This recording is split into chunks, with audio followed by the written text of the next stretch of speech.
1-1. If you ever loved someone so much that you'd face death just to save them, then don't scroll. This story will break your heart. Listen till the end, and don't forget to like, comment, and subscribe to Legend of West, because love like this deserves to be remembered forever. The desert sun burned over the empty riverbank.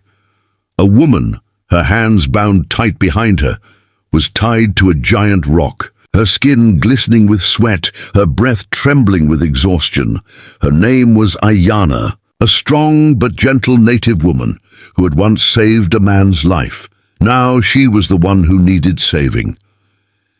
Beside her, a little girl clutched a worn-out doll, crying softly.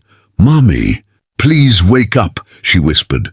The wind carried her voice across the sand, but only one man heard it.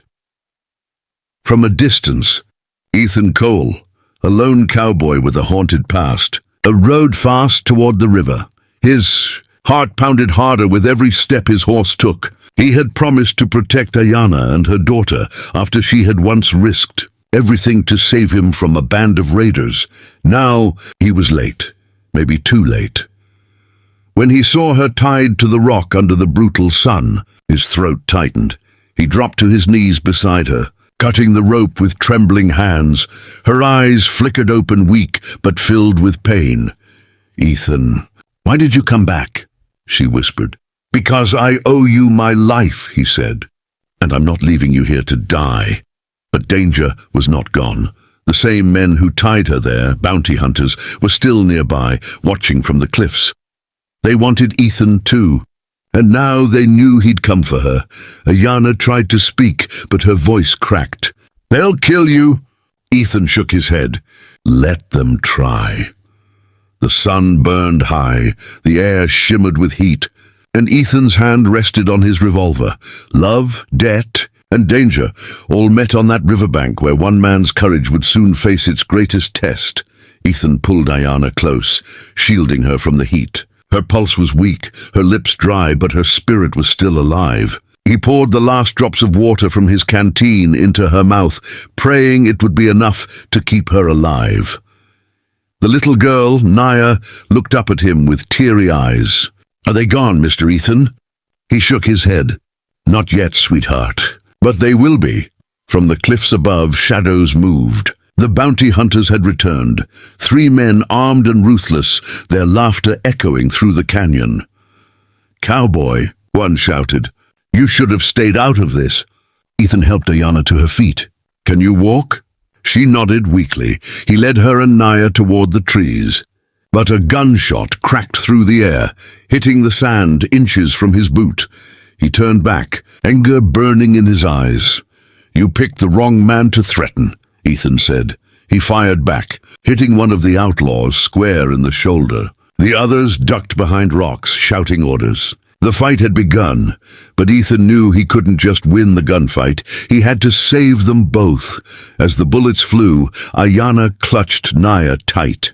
"He's fighting for us," she whispered, "the same way I once fought for him." Tears ran down her cheeks, not from fear, but from the pain of love she had tried to forget. The air filled with dust and gunpowder. Ethan's heart pounded. He'd fought many battles, but this one felt different. This time it wasn't just survival. It was redemption. Smoke rose over the riverbank. 2 outlaws lay wounded, but the leader, Harlan Briggs, a cruel man with a scarred face, was still standing. He aimed his rifle at Ayana. "She's worth money, dead or alive," he hissed. Ethan's blood ran cold. "You touch her, and I swear—" A gunshot exploded.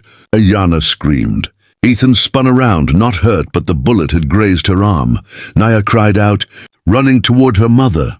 Ethan grabbed the child, shielding her with his body as more shots fired.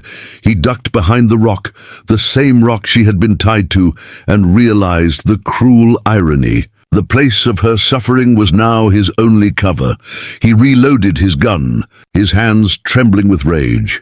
Every sound, every breath reminded him of how much he'd already lost in life, and how he couldn't lose them too. Then, as the sun began to set, the fight ended in one final standoff. Ethan and Harlan faced each other in the open. One chance, one bullet, one heartbeat. Ethan fired. Silence fell. Harlan dropped to the ground. The nightmare was over, but the scars would stay forever. The sky turned golden. The river shimmered in peace again. Ayana sat quietly, watching the sun sink behind the hills. Ethan knelt beside her, wrapping a cloth around her wounded arm. "You saved me," she said softly. He smiled faintly. "No, you saved me first. I just returned the favor." Naya came running with her doll. "Mummy, are we going home now?" Ayana nodded, tears glimmering in her eyes. "Yes, my love. We're going home." Ethan looked toward the horizon. "You should rest. I'll ride with you until you're safe." Ayana placed her hand over his. "Stay with us, Ethan. You don't have to be alone anymore." For a moment, silence spoke louder than words. The past, pain, and loneliness all melted away beneath the fading sun. Ethan took a deep breath. "Maybe it's time I stopped running." Ayana smiled. "Then let's start again together." As the camera pans out, the three of them walk along the river. A man, a woman, and a child, leaving footprints that the wind will someday erase, but a story that will never fade. In the Wild West, love was the rarest treasure of all, and sometimes the strongest hearts were the ones that had already been broken.